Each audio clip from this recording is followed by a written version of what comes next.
জান্নাত চির সুখেরি ঘর, জান্নাত চির সুখেরি ঘর, যদি জানতে ওগো তুমি, মায়া ঘেরা রঙিন পৃথিবী নয়তো সুখের খনি। তাহলে এই জান্নাত আমরা চাই কি চাই না বলেন তো? চাই।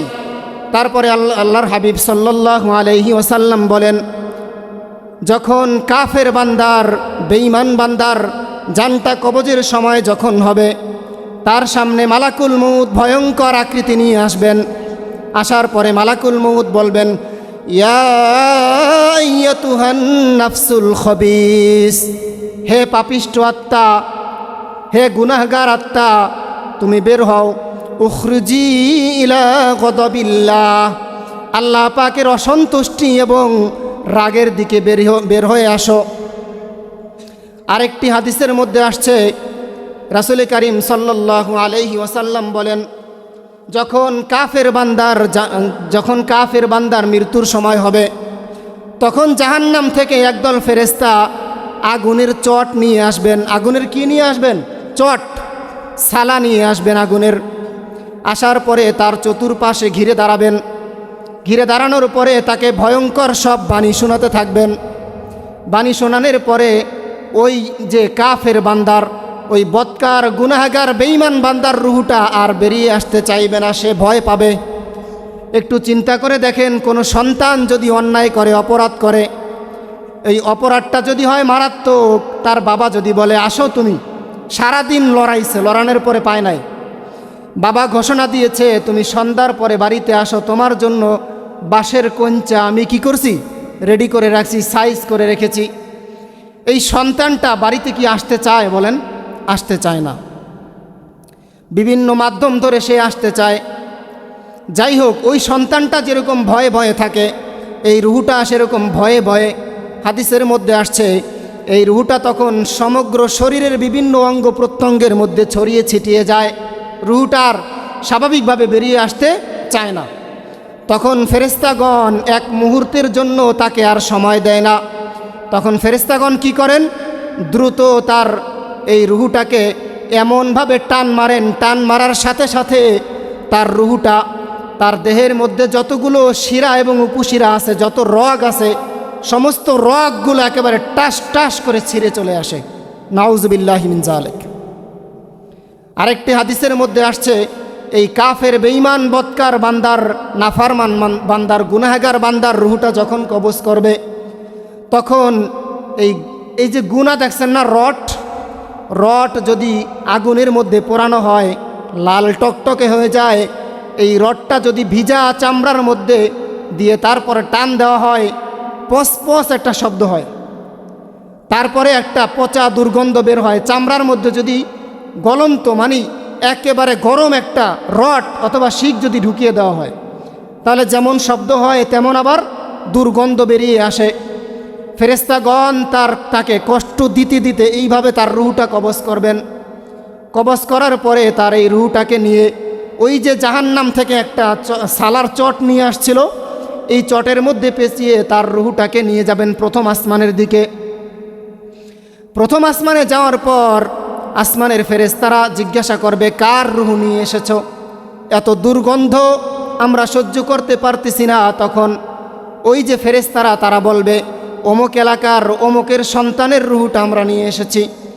আসমানের ফেরেশতারা বলবে, তার জন্য আমরা এই আসমানের দরজা খুলতে পারবো না, সুতরাং তাকে তোমরা নিয়ে যাও, তার জন্য এই আসমানের দরজা আমরা খুলতে পারবো না, তার শরীর থেকে মারাত্মক রকমের পচা দুর্গন্ধ আসতেছে। এই কথাটাই আল্লাহ রব্বুল আলামিন সূরাতুল হজ 31 নম্বর আয়াতের মধ্যে আল্লাহ রব্বুল আলামিন বলেন, ওয়ামান ইউশরিক বিল্লাহি ফাকাআন্নামা খাররা মিনাস সামাই ফাতাখতাফুহুত তায়রু আও তাহবি বিহির রিহু ফি মাকানিন সাহিক। আলহামদুলিল্লাহ, দয়াময় আল্লাহ রব্বুল আলামিনের দরবারে অগণিত শুকুর ও সুজুদ যে মহান মালিক আমাদের সকলের হায়াতের মধ্যে বরকত দিয়ে সুস্থ রেখে দীর্ঘ একটি সপ্তাহ পর সপ্তাহের মধ্যে সর্বশ্রেষ্ঠ দিন জুমার দিন আল্লাহ পাকের ঘর মসজিদে আসার এবং বসার তৌফিক দান করেছেন। সেই মহান মালিককে খুশি করার লক্ষ্যে হৃদয়ের সবটুকু ভালোবাসা উজাড় করে দিয়ে মোহাব্বতের সাথে অন্তরের অন্তঃস্থল থেকে একবার শুকরিয়া আদায় করি আলহামদুলিল্লাহ। লক্ষ কোটি দুরুদ সালাম পেশ করছি বিশ্ব নবী সাইয়্যিদুল মুরসালিন খাতামুন নবিয়্যিন রাহমাতাল লিল আলামিনের উপর। সকলেই বলি সাল্লাল্লাহু আলাইহি ওয়াসাল্লাম, সাল্লাল্লাহু আলাইহি ওয়াসাল্লাম, সাল্লাল্লাহু আলাইহি ওয়াসাল্লাম। মোহতারাম হাজিরিন, আজকে আমাদের আলোচনার বিষয় হচ্ছে আলমে বরজাক।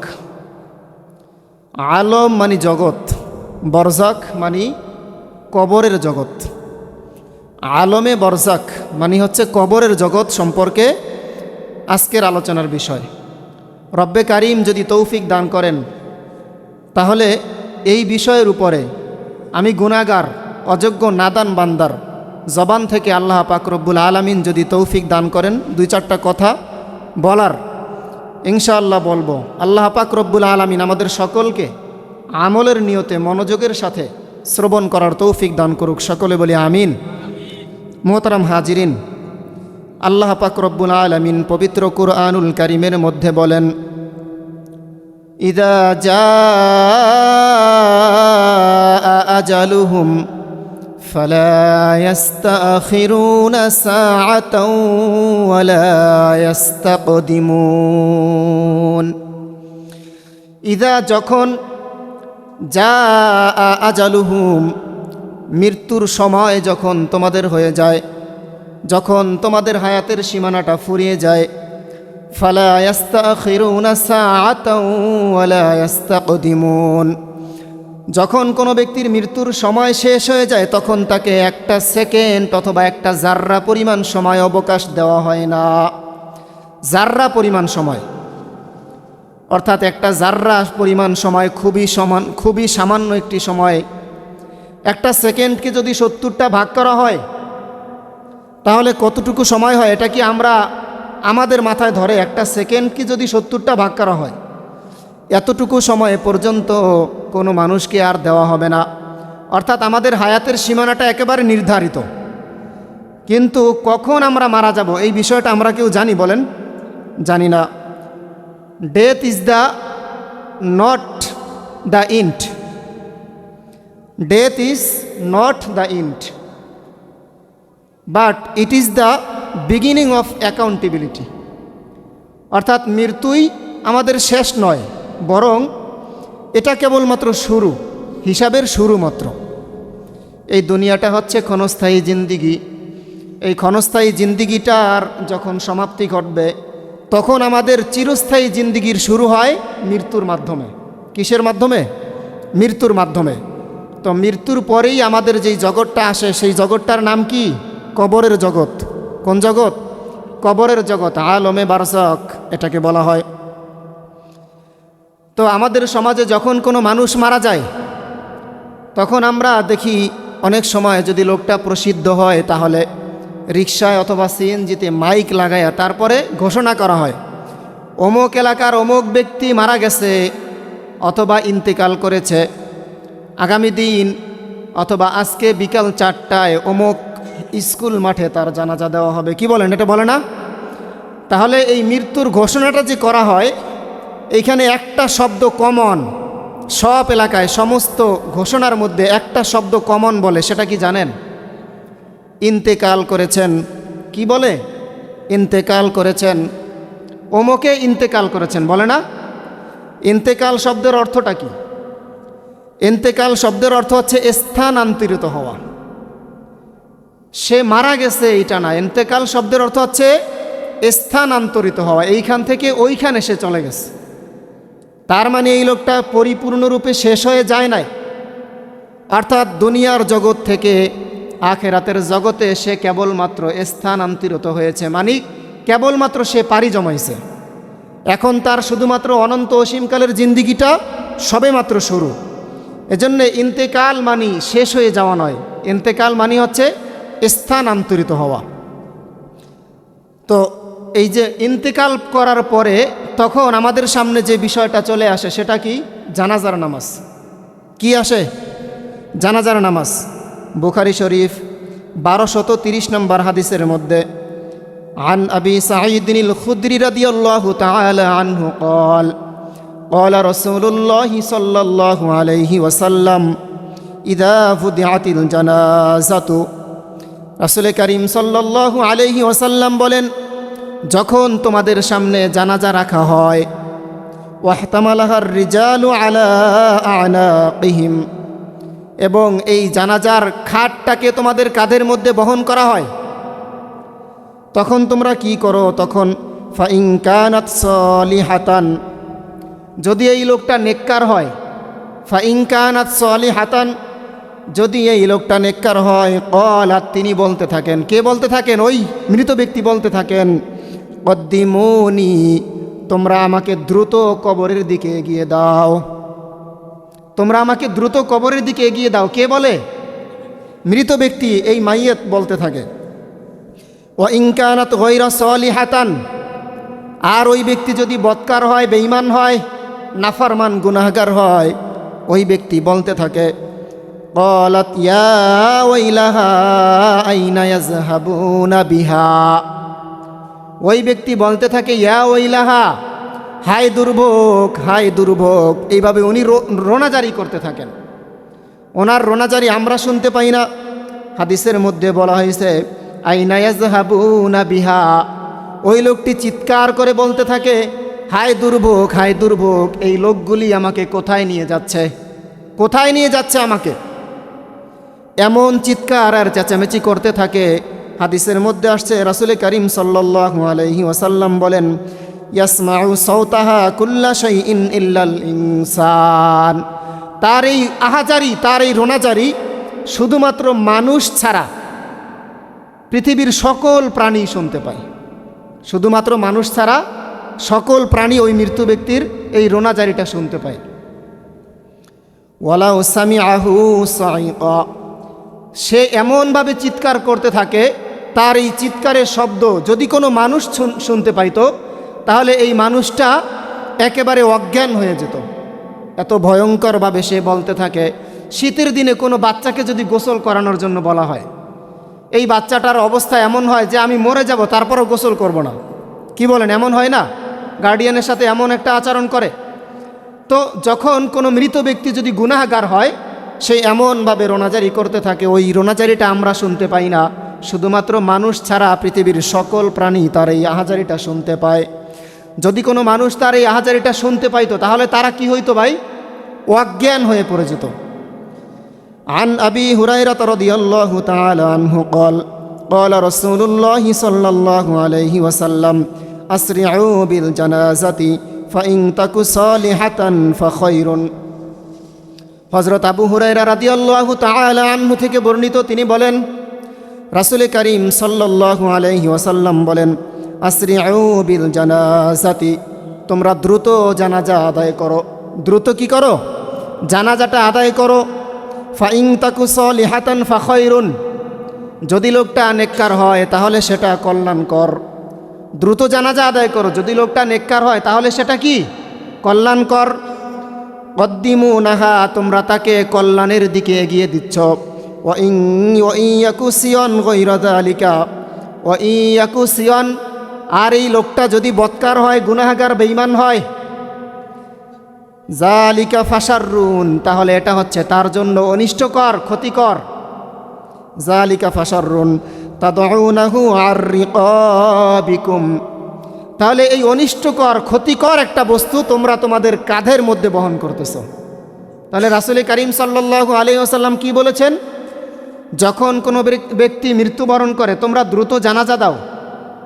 যদি লোকটা নেককার হয় তাহলে তোমরা তাকে কল্যাণের দিকে এগিয়ে দিচ্ছ, আর যদি লোকটা বদকার হয়, গুনাহগার হয়, তাহলে এই গুনাহগার, এই গজবটাকে তোমাদের কাঁধের মধ্যে বহন করতেছো। রাসূল করিম সাল্লাল্লাহু আলাইহি ওয়াসাল্লাম জানাজার নামাজকে খুবই গুরুত্ব দিতেন। রাসূল করিম সাল্লাল্লাহু আলাইহি ওয়াসাল্লাম সাহাবায়ে কেরামের জানাজাটা নিজেই পড়ানোর চেষ্টা করতেন। রাসূল করিম সাল্লাল্লাহু আলাইহি ওয়াসাল্লাম বলেন, যে ব্যক্তি কোনো ভাইয়ের জানাজার মধ্যে গেল, জানাজা শেষ হওয়ার পরে দাফন কাফনের মধ্যে অংশগ্রহণ করলো, আল্লাহ পাক রব্বুল আলামিন তার আমল নামায় 2 কিরাত পরিমাণ সমান সওয়াব দান করেন। 2 কিরাত সমান সওয়াব। আর যদি কোনো ব্যক্তি দাফন কাফনে অংশ নেয় নাই, শুধুমাত্র জানাজায় অংশ নিয়েছে, তাকে আল্লাহ রব্বুল আলামিন 1 কিরাত পরিমাণ সমান সওয়াব দান করেন। প্রশ্ন হতে পারে 1 কিরাত সমান কি? উহুদ পাহাড়টাকে যদি একটা পাল্লায় রাখা হয় আর ওই আরেকটা পাল্লায় যদি সওয়াব দেওয়া হয়, তাহলে উহুদ পাহাড় পরিমাণ যেই সওয়াব দান করা হবে, এই সওয়াবটাকে বলা হয় 1 কিরাত সমান সওয়াব। তাহলে আমরা মুসলমান ভাইয়ের জানাজায় যাব তো ইনশাআল্লাহ? জানাজায় গেলে ফজিলত কি? এই যে যদি আমরা দাফন কাফনে অংশ নেই এবং জানাজাও আদায় করি, 2 কিরাত পরিমাণ সওয়াব আমরা পাবো। আর যদি দাফন কাফনে অংশ নেওয়ার সময় আমার নাই, শুধুমাত্র জানাজায় অংশগ্রহণ করি, উহুদ পাহাড় পরিমাণ সওয়াব আল্লাহ তাআলা আমাকে দান করবেন। তাহলে জানাজার নামাজের গুরুত্ব আছে না নাই বলেন তো? আরও ফজিলত আছে। জানাজার নামাজে গেলে অন্তরটা নরম হয় কি হয় না বলেন? নরম হয়। রাসূল করিম সাল্লাল্লাহু আলাইহি ওয়াসাল্লাম বলেন, আকসিরু যিকরা হাদিমিল লাযযাতিল মাউত, তোমরা অধিক পরিমাণে মৃত্যুকে স্মরণ করো, কেননা মৃত্যু দুনিয়ার সকল স্বাদকে ধ্বংস করে দেয়। তাহলে নবীজি বলছেন তোমরা অধিক পরিমাণে মৃত্যুকে স্মরণ করো। অধিক পরিমাণে কেমন? দৈনিক কমপক্ষে 100 বার মৃত্যুর কথা স্মরণ করতে বলা হয়েছে। 100 বার। 100 বার যদি কোনো ব্যক্তি মৃত্যুর কথা স্মরণ করে, তাহলে বলেন তো একটা দিনে কত ঘন্টা হয়? দিন রাত মিলাইয়া 24 ঘন্টা। 24 ঘন্টায় যদি কোনো ব্যক্তি 100 বার মৃত্যুর কথা স্মরণ করে, তাহলে ঘন্টায় কতবার পড়ে বলেন তো? 4 বারের বেশি। কারণ 4, 25, 100। যদি 25 ঘন্টায় একটা দিন হতো, তাহলে হিসাবটা মনে হয় সহজ হতো, কি বলেন? তাহলে ঘন্টায় কতবার হইতো? 4 বার। ধরলাম 4 বার। 4 বার যদি কোনো ব্যক্তি ঘন্টায় মৃত্যুর কথা স্মরণ করে, তাহলে প্রতি ঘন্টায় 4 বার হলে কত মিনিট পর পর হয় এবার একটু বলেন তো? 15 মিনিট পর পর। কত মিনিট পর পর? 15 মিনিট পর পর যদি কোনো ব্যক্তি পরকালের কথা স্মরণ করে, যদি কোনো ব্যক্তি মৃত্যুর কথা স্মরণ করে, তাহলে এই ব্যক্তির দ্বারা কোনো রকমের আল্লাহ পাকের নাফরমানি কাজ হওয়া সম্ভব বলেন? মানুষের হক নষ্ট করা সম্ভব? আল্লাহ পাকের হুকুমের নাফরমানি করা সম্ভব? সম্ভব না।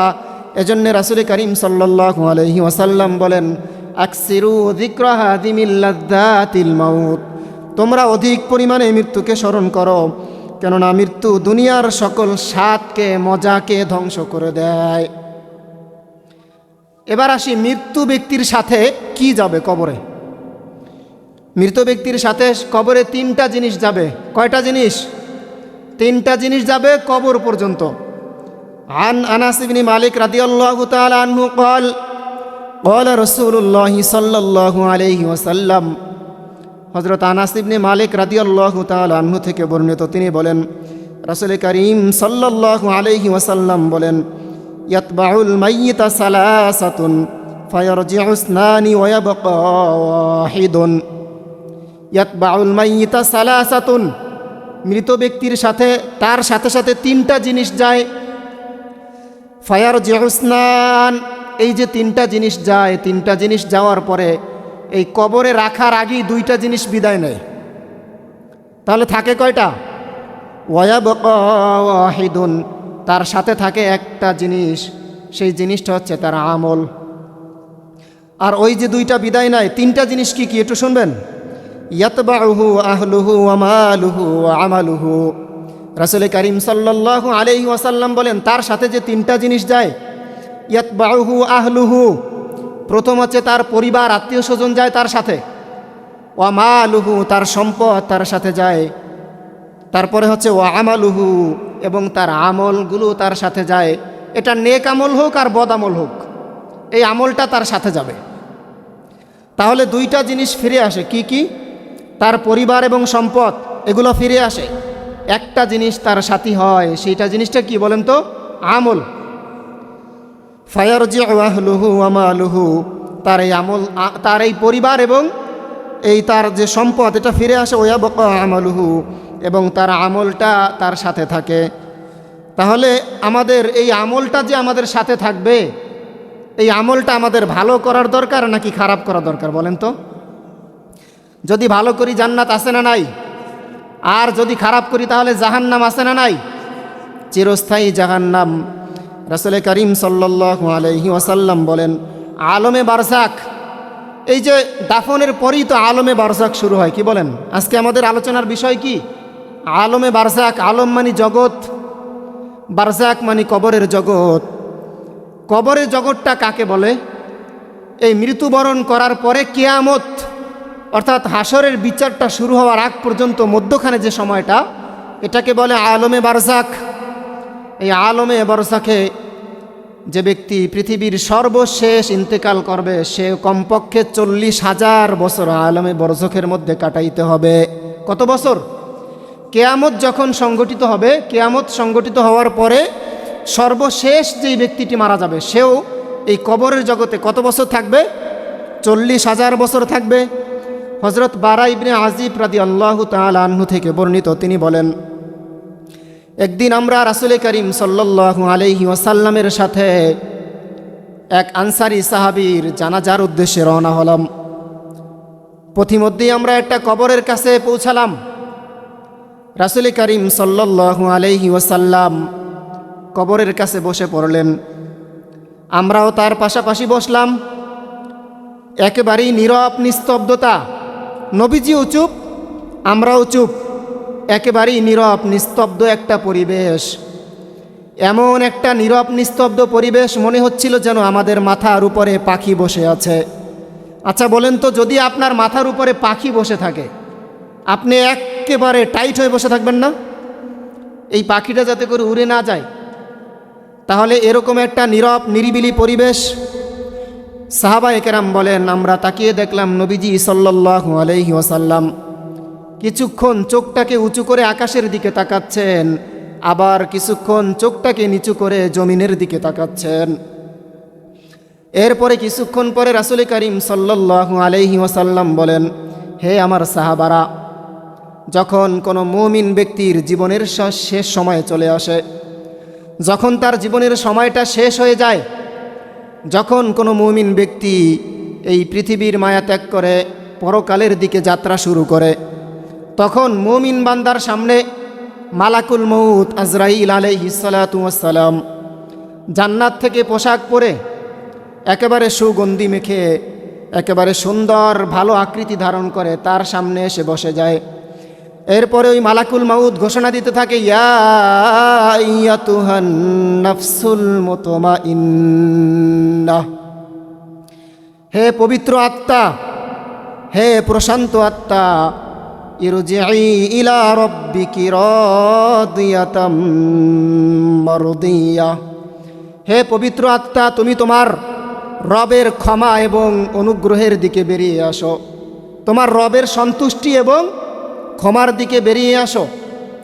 যখন মালাকুল মউত এই ঘোষণাটা দেয়, হাদিসের মধ্যে আসছে, তখন এই আমাদের দেহের ভিতরে যে রুহুটা থাকে, এই রুহুটা আস্তে আস্তে পায়ের দিক থেকে শুরু করে আস্তে আস্তে আস্তে আস্তে একেবারে গলার কাছে আসে।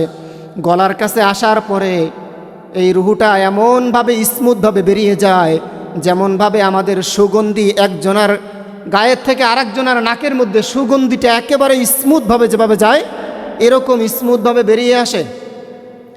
হাদিসের মধ্যে রাসূল করিম সাল্লাল্লাহু আলাইহি ওয়াসাল্লাম বলেন, মুমিন বান্দার যখন সময়টা শেষ হয়ে যায়, জান্নাত থেকে একদল ফেরেশতা আসে, শুভ্র অবয়ব বিশিষ্ট, একেবারেই পরিপাটি, সাজুগুজু করে, একেবারেই সুন্দর চেহারা বিশিষ্ট, যাদের চেহারাটা হবে সূর্যের আলোর মতো জ্যোতির্ময়, যাদের হাতের মধ্যে থাকবে জান্নাতি কাফন এবং মেহেদি।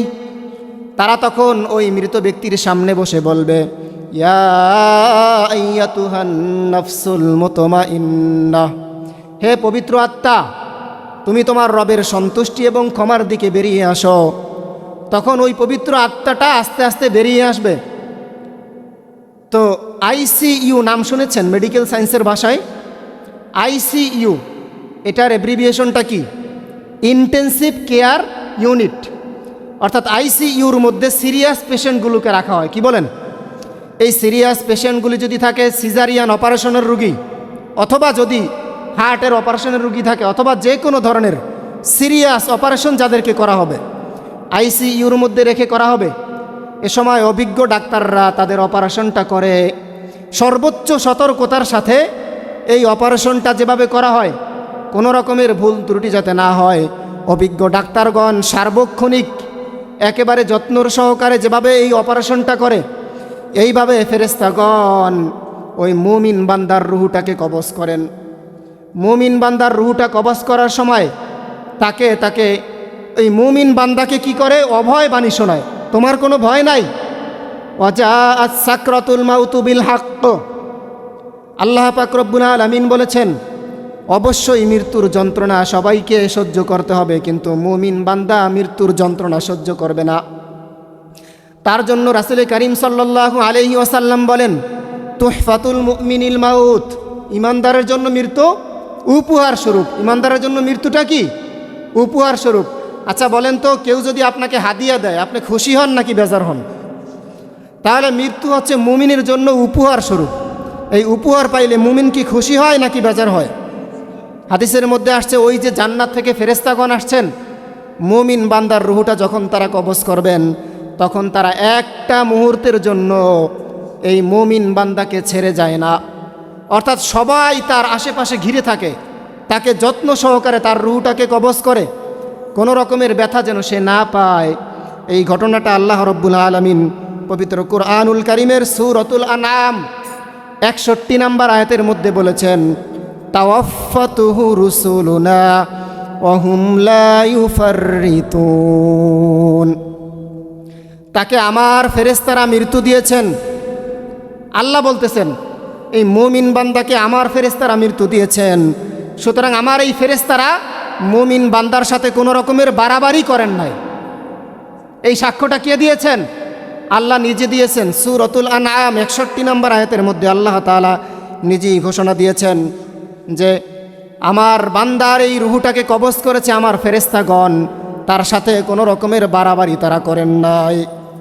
তারপরে এই রুহুটা কবজ করার পরে এই ফেরেশতাগণ কি করেন?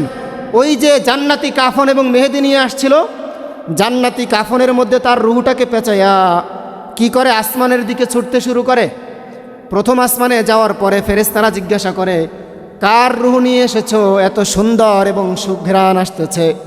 তখন এই ফেরেশতারা জবাব দেয় যে অমুক এলাকার অমুক বান্দার রুহুটা নিয়ে এসছি। তখন ফেরেশতারা, আসমানের ফেরেশতারা তাকে স্বাগতম জানায়, কংগ্রাচুলেশনস, স্বাগতম জানায়, আহলান সাহলান, মারহাবা মারহাবা, সুন্দর একটা রুহু তুমি নিয়ে এসছো, এই রুহুর জন্য কল্যাণ কামনা করতেছি। আল্লাহ পাক রব্বুল আলামিন এই রুহুকে সর্বোচ্চ সম্মানিত করুক। এই বলে তাকে কি করে? জান্নাতের ওই যে প্রথম আসমানের দরজাটা খুলে দেওয়া হয়। দ্বিতীয় আসমান, তৃতীয় আসমান, চতুর্থ আসমান, পঞ্চম আসমান, ষষ্ঠ আসমান, সপ্তম আসমান, এভাবে প্রত্যেকটি আসমানের দরজা তার জন্য খুলে দেওয়া হয়।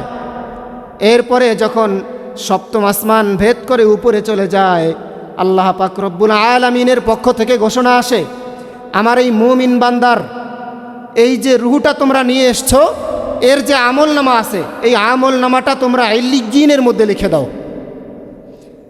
আল্লাহ পাক রব্বুল আলামিন কুরআনুল কারীমের সূরাতুল মুতাফফিফিন 19 নম্বর আয়াত, 20 নম্বর আয়াত এবং 21 নম্বর আয়াতের মধ্যে বলেন, ওয়ামা আদরাকা মা ইল্লিয়ুন।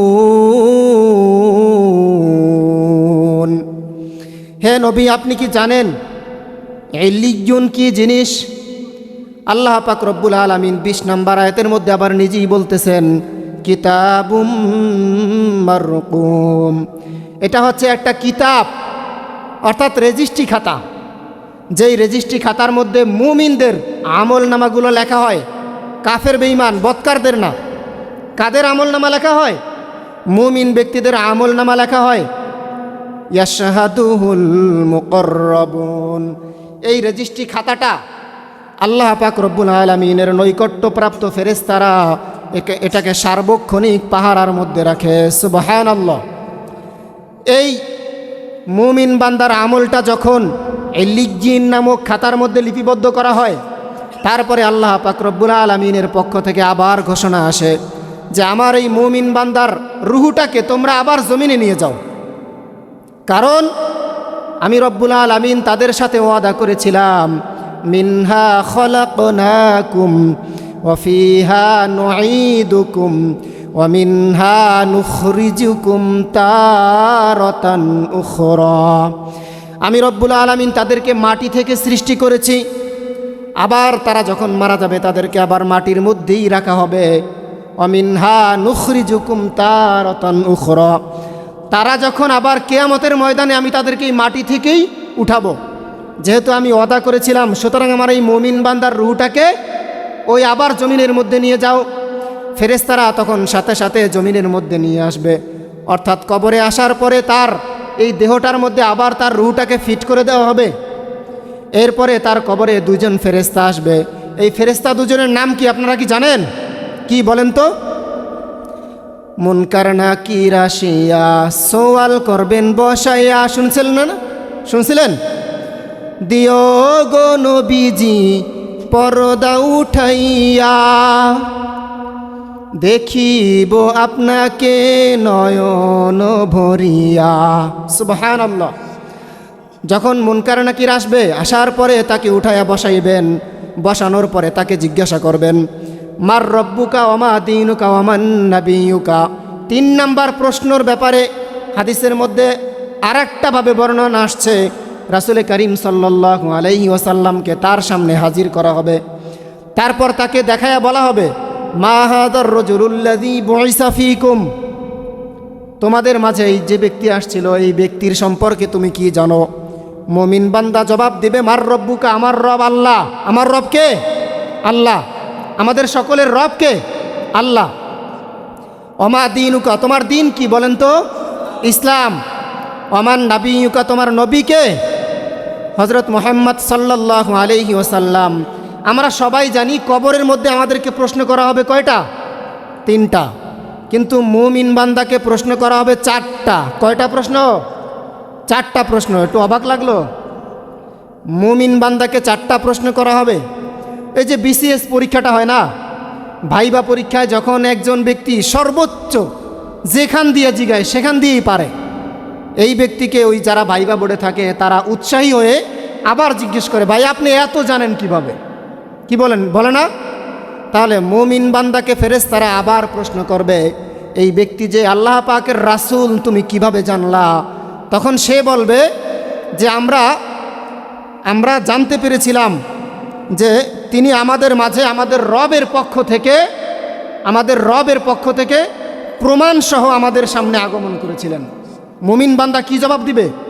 যে তিনি আমাদের রবের পক্ষ থেকে আমাদের কাছে প্রমাণসহ আগমন করেছিলেন, সুতরাং আমরা তাকে নবী হিসাবে মান্য করেছি এবং তার প্রতি ঈমান এনেছি। সুবহানাল্লাহ।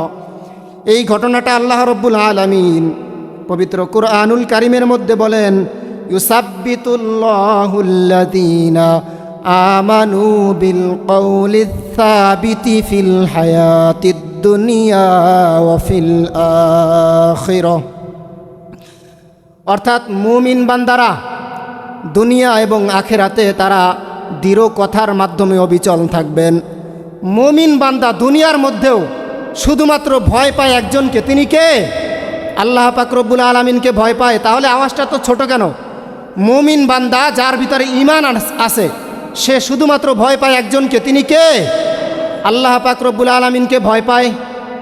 আখিরাতের ময়দানেও ভয় পায় একজনকে, তিনি কে? আল্লাহ পাক রব্বুল আলামিনকে ভয় পায়। মুমিন বান্দার ব্যাপারে আল্লাহ রব্বুল আলামিন নিজেই সাক্ষী দিয়েছেন ইউসাব্বিতুল্লাহুল্লাযীনা আমানু বিল কওলিস সাবিতি ফিল হায়াতিদ দুনিয়া ওয়া ফিল আখিরাহ। অর্থাৎ মুমিন বান্দারা যাদের ঈমান আছে তারা দুনিয়ার কোনো তাগুত শক্তিকে ভয় পেয়ে কথা বলে না, আখিরাতের ময়দানেও কোনো ফেরেশতাকেও তারা ভয় পায় না। তারা ভয় পায় শুধুমাত্র একজনকে, তিনি কে? আল্লাহ রব্বুল আলামিনকে। তখন ফেরেশতার সামনে সে বলবে যে আমি জানতে পেরেছিলাম যে তিনি হচ্ছে আল্লাহ পাকের রাসূল এবং তিনি আল্লাহর পক্ষ থেকে আমাদের সামনে সত্য প্রমাণ সহ আগমন করেছিলেন, সুতরাং আমরা তার উপরে ঈমান এনেছিলাম। তখন আল্লাহ তাআলার পক্ষ থেকে ঘোষণা আসবে, ফাফরিশুহু মিনাল জান্নাহ, আমার বান্দার কবরের মধ্যে জান্নাতের বিছানাই না বিছায়া দাও। ওয়ালবিসুহু মিনাল জান্নাহ, আমার বান্দার শরীরের মধ্যে জান্নাতের পোশাকটা পরায়া দাও। ওফতাহু লাহু বাবান ইলাল জান্নাহ, আমার বান্দার কবরের সাথে জান্নাতের সাথে একটা দরজা লাগায়া দাও। সুবহানাল্লাহ, সুবহানাল্লাহ। তাহলে আমরা জান্নাতে যেতে চাই কি চাই না বলেন? এই নাজ নিয়ামত পাওয়ার পরে ওই ব্যক্তি মনে করবে যে এটাই মনে হয় জান্নাত। ওই ব্যক্তি কি মনে করবে? এটাই মনে হয় জান্নাত। তারপরে ফেরেশতারা বলবে, না বান্দা না, এটা হচ্ছে জান্নাতের সূচনা মাত্র। এটা কি? জান্নাতের সূচনা মাত্র। তোমার জন্য অনন্ত অসীম চিরস্থায়ী শান্তি এবং সুখের ঘর জান্নাত রয়েছে। সেই জান্নাতটা তোমাকে দেওয়া হবে কখন? এই যে কিয়ামতের পরে, হাসরের বিচারের দিনের পরে তোমাকে সেই জান্নাতটা দেওয়া হবে, অনন্ত অসীম সুখের ঘর। তখন ওই বান্দা আল্লাহ রব্বুল আলামিনের কাছে দরখাস্ত করবে, আল্লাহ রব্বুল আলামিন আপনি যত দ্রুত সম্ভব কিয়ামত কায়েম করুন, কারণ আমি আমার জন্য এই যে অনন্ত অসীম সুখের ঘর জান্নাতের মধ্যে যেতে চাই। সুবহানাল্লাহ। তাহলে অনন্ত অসীম সুখের ঘর জান্নাতে যেতে চাই কি চাই না বলেন তো? জান্নাত চির সুখেরই ঘর, জান্নাত চির সুখেরই ঘর, যদি জানতে ওগো তুমি, মায়া ঘেরা রঙিন পৃথিবী নয়তো সুখের খনি। জান্নাতে পাবে তুমি মহান প্রভু আল্লাহর দিদার। জান্নাতে কার দিদার পাওয়া যাবে? আল্লাহ পাকের দিদার পাওয়া যাবে। জান্নাতে আরো পাবে তুমি নাজ নিয়ামত আপার।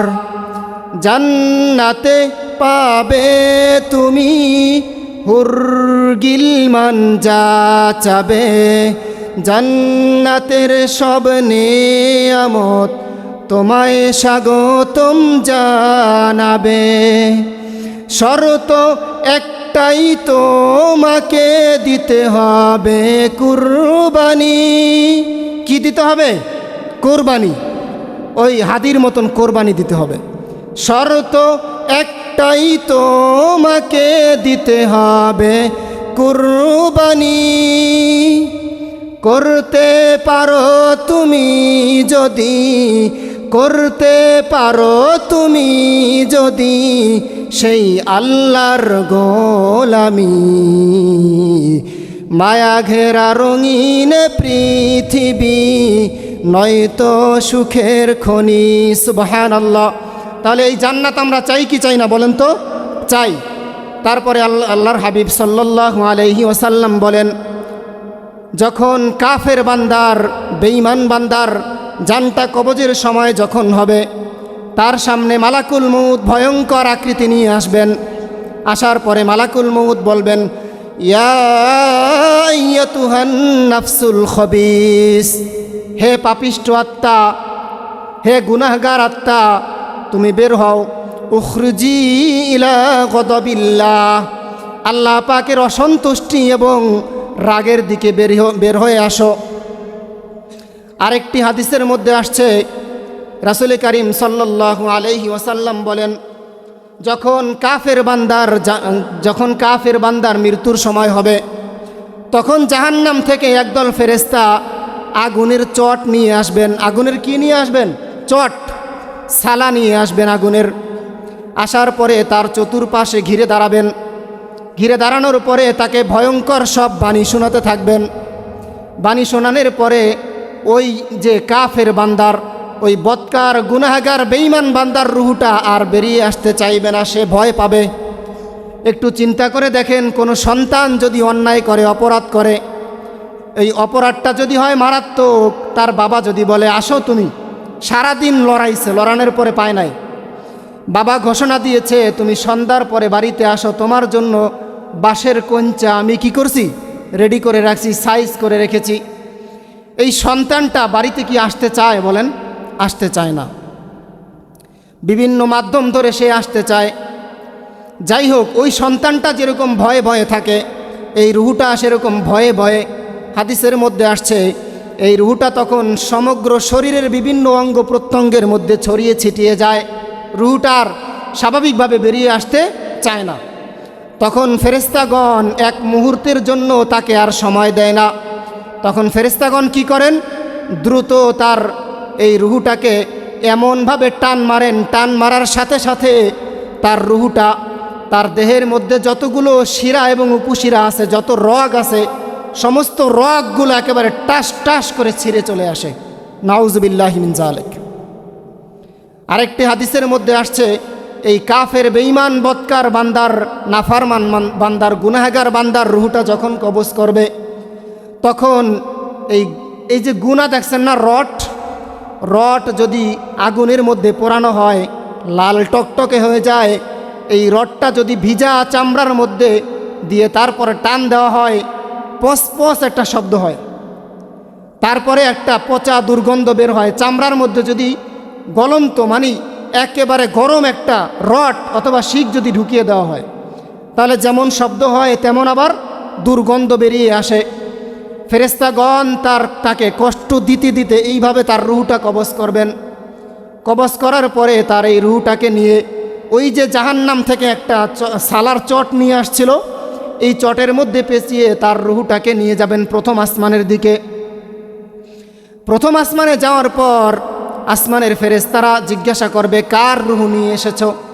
এত দুর্গন্ধ আমরা সহ্য করতে পারতেছি না। তখন ওই যে ফেরেশতারা তারা বলবে, অমুক এলাকার অমুকের সন্তানের রুহটা আমরা নিয়ে এসেছি।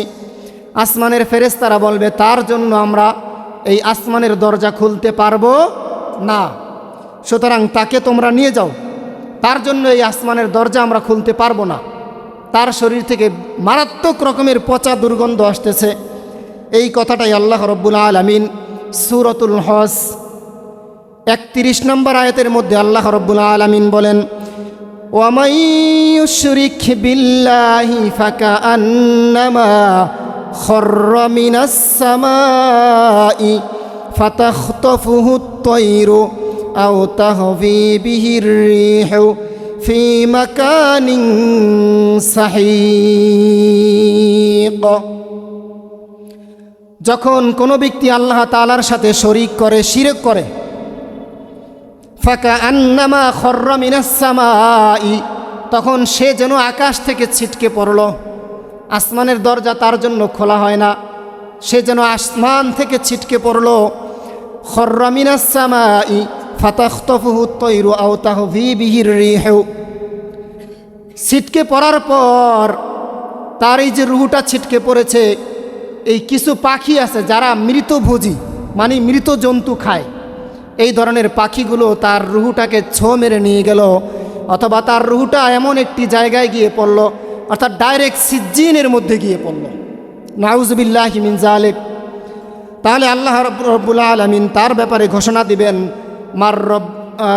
কি তার ব্যাপারে ঘোষণা দিবেন, মিনহা খলাকনাকুম ওয়া ফিহা নুঈদুকুম ওয়া মিনহা নুখরিজুকুম তারাতান উখরা।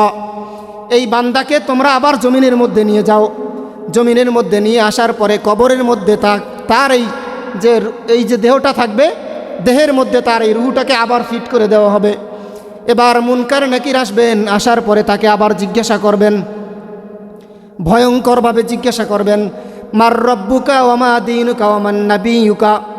এই একটা প্রশ্নের জবাব সে দিতে পারবে না, সে বলবে হা হা লা আদরি, হায় কপাল, হায় নসিব, তোমরা কি প্রশ্ন করতেছো, আমি তো এগুলো কিছুই জানি না, আমার বদ নসিব, এগুলো আমি কিছুই জানি না। আল্লাহ রব্বুল আলামিনের পক্ষ থেকে ঘোষণা আসবে, কাযাবা আবদি কাযাবা আবদি, আমার বান্দা মিথ্যা বলতেছে, আমার বান্দা মিথ্যা বলতেছে। ফাফরিশুহু মিনান নার, তার কবরের মধ্যে জাহান্নামের বিছানা বিছায়া দাও। ওয়ালবিসুহু মিনান নার, তার শরীরের মধ্যে জাহান্নামের পোশাকটা পরায়া দাও। ওয়াফতাহু লাহু বাবান ইলান নার, এবং তার কবরের সাথে জাহান্নামের সাথে একটা দরজা লাগায়া দাও। নাউজুবিল্লাহি মিন যালিক। জাহান্নাম, এই কবরটাই হবে জাহান্নামের প্রথম একটা স্তর, অথবা কবরটাই হবে জান্নাতের প্রথম একটা স্তর। রাসূল করিম সাল্লাল্লাহু আলাইহি ওয়াসাল্লাম আরেকটি হাদিসের মধ্যে বলেন, তার কবরের মধ্যে এমন একজন ফেরেশতা ফিট করে দেওয়া হবে, যেই ফেরেশতাটা হবে মুখ এবং বধির। মুখ মানি বোবা, বধির মানি কানা, কানে শোনে না। এই ফেরেশতার হাতে একটা গুর্জ থাকবে, লোহার গুর্জ। যেই গুর্জটা দিয়ে যদি কোনো পাহাড়ের মধ্যে আঘাত করা হয়, পাহাড়টা সাথে সাথে মুহূর্তের মধ্যে মাটির সাথে মিশে যাবে। এই গুর্জ দিয়ে ওই কাফের বান্দাকে, ওই বদকার গুনাহগার বেঈমান বান্দাকে এমনভাবে আঘাত করা হবে, ওই আঘাতের কারণে ওই বান্দা নিমিষেই ধ্বংস হয়ে যাবে। হাদিসের মধ্যে রাসূল করিম সাল্লাল্লাহু আলাইহি ওয়াসাল্লাম বলেন, এমন বিকট আওয়াজ হবে, ওই আওয়াজটা শুধুমাত্র মানুষ এবং জিন ছাড়া পৃথিবীর সকল প্রাণী শুনতে পায়, এমন আওয়াজ হবে। তাহলে এই আওয়াজটা হবে, একটা গুর্জ দিয়ে আঘাত করবে ও মারা যাবে, আবার গুর্জ দিয়ে আঘাত করবে ও মারা যাবে, আবার আঘাত করবে, এরকম তার কিয়ামত পর্যন্ত চলতে থাকবে। হাদিসের মধ্যে রাসূল করিম সাল্লাল্লাহু আলাইহি ওয়াসাল্লাম কবরে আরও বিভিন্ন শাস্তির কথা বলেছেন। রাসূল করিম সাল্লাল্লাহু আলাইহি ওয়াসাল্লাম একদিন সাহাবায়ে কেরামদেরকে বলতেছেন, ফজরের নামাজের পরে নবীজি সাল্লাল্লাহু আলাইহি ওয়াসাল্লাম প্রতিদিন সাহাবায়ে কেরামকে জিজ্ঞাসা করতেন যে আজকে রাতে কি তোমরা কোনো স্বপ্ন দেখছো? তখন সাহাবায়ে কেরাম যদি কোনো স্বপ্ন দেখতেন নবীজির কাছে বলতেন, আর যদি স্বপ্ন না দেখতেন তারা বলতেন না। এরকম একদিন নবীজি সাল্লাল্লাহু আলাইহি ওয়াসাল্লাম সাহাবায়ে কেরামদেরকে জিজ্ঞাসা করলেন, আজ রাতে তোমরা কেউ কোনো স্বপ্ন দেখেছো কিনা? সাহাবায়ে কেরাম চুপ, তারা কোনো স্বপ্ন দেখে নাই। এরপর নবীজি সাল্লাল্লাহু আলাইহি ওয়াসাল্লাম বললেন, আজ রাতে আমি একটা স্বপ্ন দেখেছি। দেখলাম দুইজন সুন্দর আকৃতির দুইজন মানুষ আমাকে হাত ধরে টেনে টেনে নিয়ে যাচ্ছে একটা মরুভূমির দিকে, মাঠের দিকে। আমি তাদের সাথে গেলাম।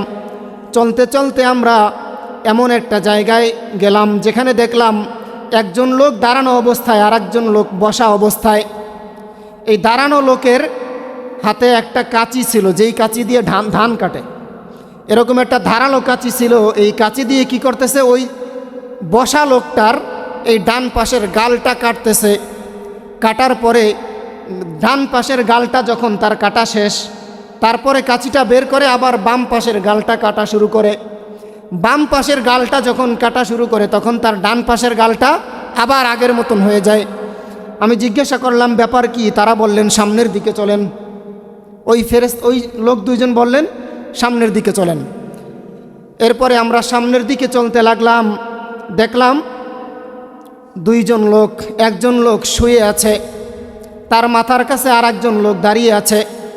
দাঁড়ানো ব্যক্তির হাতের মধ্যে একটা পাথর ছিল, ওই যে মিটফোর্ডে সোহাগকে যেরকম মারা হয়েছিল, আমি দেখেছি ইউটিউবে, মানে ভিডিওর মধ্যে, আপনারাও দেখেছেন। পাথরটা যে নিক্ষেপ করেছে ওর বুকের উপরে, পাথরটা আবার নিক্ষেপ করার পরে দূরে গিয়ে পড়েছে, আবার ওই পাথরটাই আনছে, আনার পরে ওই পাথর দিয়ে আবার নিক্ষেপ করেছে। কি বলেন, মিথ্যা কিনা? দেখছেন না আপনারা? এরকমভাবে ওই ব্যক্তি কি করে, পাথর দিয়ে আঘাত করে। আঘাত করার পর তার মাথার মধ্যে, তার মাথাটা চূর্ণ বিচূর্ণ হয়ে যায়, আবার ওই পাথরটা দূরে গিয়ে পড়ে। পাথরটা যখন তিনি আনতে যায় এতটুক সময়ের মধ্যে তার মাথাটা আবার আগের মতো হয়ে যায়, আবার আঘাত করে আবার আগের মতো হয়ে যায়। রাসূল করিম সাল্লাল্লাহু আলাইহি ওয়াসাল্লাম তাদেরকে জিজ্ঞাসা করলেন ব্যাপার কি, তার সাথে এরকম আচরণ হচ্ছে কেন? তারা বললেন সামনের দিকে চলেন। এভাবে আরও কয়েকটা ঘটনা আছে। যেহেতু সময় সংক্ষিপ্ত, তো কবরে বিভিন্ন রকমের আযাব হবে। সামনের দিকে যাওয়ার পরে তারা দেখলো একটা চুলার মতন, তুন্দুল রুটির চুলা দেখেছেন আপনারা? তুন্দুল রুটি সামনের দিকটা হচ্ছে সরু পাতিলের মতন, আর নিচের দিকটা চওড়া। এই তুন্দুল রুটির চুলার মধ্যে যেরকম আগুন জ্বলতে থাকে, আগুন অনেক সময় উপরের দিকে উঠে আসে, কি বলেন? আবার যখন আগুনের পাওয়ারটা কম থাকে নিচের দিকে থাকে। রাসূল করিম সাল্লাল্লাহু আলাইহি ওয়াসাল্লাম বলেন, আমি দেখলাম এই আগুনের মধ্যে কিছু মানুষ আছে যারা আগুনের সাথে উপরের দিকে উঠতেছে, আবার আগুনটা যখন নিচের দিকে যায় তারা আবার নিচের দিকে যাচ্ছে। আমি জিজ্ঞাসা করলাম ব্যাপার কি? তারা বললেন যে সামনের দিকে চলেন। আরও একটি ঘটনা, ওখানে দেখতেছে যে যাইতে যাইতে দেখতেছে একটা নদীর পাশ দিয়ে তারা যাচ্ছে। এই নদীটা ছিল রক্তের নদী। এই রক্তের নদীর কাছে যখন যাচ্ছে, নদীর কিনারায় দাঁড়িয়ে আছে একজন মানুষ, তার হাতেও একটা পাথর, আর নদীর মাঝখানে হাবুডুবু খাচ্ছে একজন মানুষ। সে ওই নদী থেকে বাঁচার জন্য আস্তে আস্তে সাঁতার কাটতে কাটতে নদীর কিনারের দিকে আসতেছে। যখন সে কিনারের দিকে আসে, তখন ওই নদীর কিনারে যে দাঁড়িয়ে আছে মানুষটা পাথর দিয়ে আঘাত করে তাকে কি করে, আবার ওই নদীর ভিতরে চলে যায়, নদীর মাঝখানে আবার চলে যায়, আবার আসতে চায়, আবার দেয়। নবীজি সাল্লাল্লাহু আলাইহি ওয়াসাল্লাম জিজ্ঞাসা করলেন, ব্যাপার কি? ওই দুইজন ব্যক্তি আবার বললেন যে সামনের দিকে চলুন। সামনে গিয়ে আর একটা ঘটনা দেখছেন, যেহেতু সময় সংক্ষেপ তো সেই ঘটনাটা বলতেছি না। তো নবীজি সাল্লাল্লাহু আলাইহি ওয়াসাল্লাম তাদেরকে জিজ্ঞাসা করলেন, এই সারা রাত আমাকে ঘোরানোর পরে তোমরা যে বিষয়গুলো আমাকে দেখাইলা, এই বিষয়গুলো কি?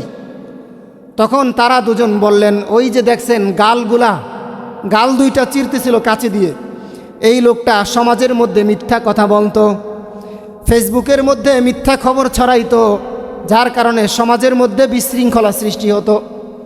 এই মিথ্যা কথা বলার কারণে এই লোকটা মিথ্যুক ছিল, যার কারণে তাকে কাঁচি দিয়ে তার এই মুখটা এভাবে কাটা হচ্ছে।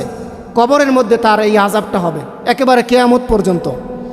ওই যে দেখেছেন মাথাটাকে পাথর দিয়ে থেতলাইয়ে দেওয়া হচ্ছে, এই লোকটা কোরআন শিখেছিল, কিন্তু কোরআন শেখার পরে আলেমদের জন্য এটা।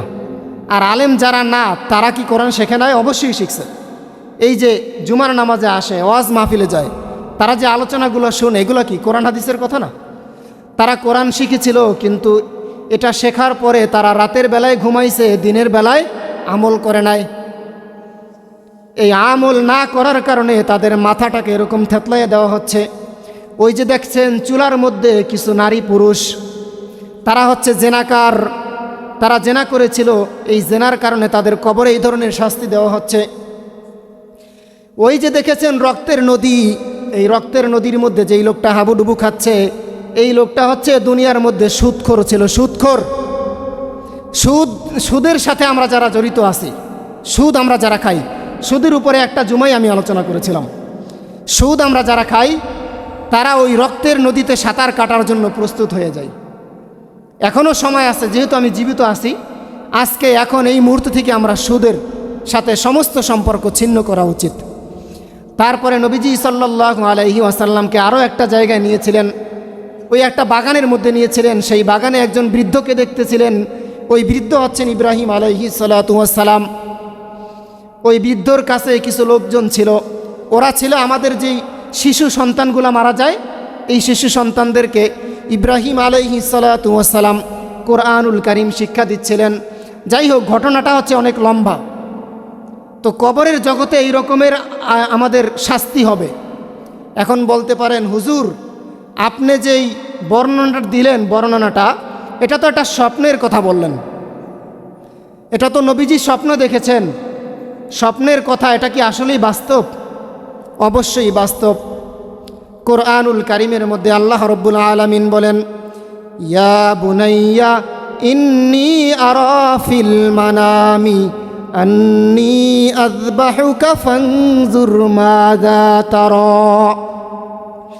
قال يا أبت افعل ما تؤمر ستجدني إن شاء الله من الصابرين।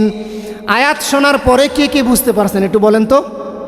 অর্থ এখনো বলি নাই, কেউ বুঝেন নাই? দুই একজন তো বোঝার কথা। যাই হোক, আমরা ওয়াজ শুনি কিন্তু এটা আমরা রেখে দেই, এটা আমাদের সাথে রাখি না। ইব্রাহিম আলাইহিস সালাতু ওয়াস সালামকে আল্লাহ পাক রব্বুল আলামিন স্বপ্নের মাধ্যমে বলেছিলেন, হে ইব্রাহিম তুমি তোমার পুত্রকে কুরবানি করো। এটা কি সরাসরি বলেছিলেন নাকি স্বপ্নের মাধ্যমে? তাহলে নবীদের স্বপ্ন হচ্ছে ওহী, নবীদের স্বপ্নগুলো কি ওহী। সুতরাং নবীজি যে স্বপ্ন দেখেছেন, এই যে কবরের যে আযাবগুলোর কথা বললাম, এগুলোও হচ্ছে ওহী। সুতরাং এগুলোর উপরে আমল করতে হবে, এগুলো বিশ্বাস করতে হবে। যদি কোনো ব্যক্তি বিশ্বাস না করে তাহলে তার ঈমান থাকবে না। আল্লাহ পাক রব্বুল আলামিন দুনিয়ার জীবনে আমাদেরকে এই কবরের জিন্দিগির কথা স্মরণ করে চলার তৌফিক দান করুক। সকলে বলি আমিন। বেশি বেশি নেক আমল করার এবং মৃত্যুর জন্য প্রস্তুতি গ্রহণ করার তৌফিক দান করুক। সকলে বলি আমিন। ওয়া আখির দাওয়ানা আনিল হামদুলিল্লাহি রাব্বিল আলামিন। আসসালামু আলাইকুম ওয়া রাহমাতুল্লাহ।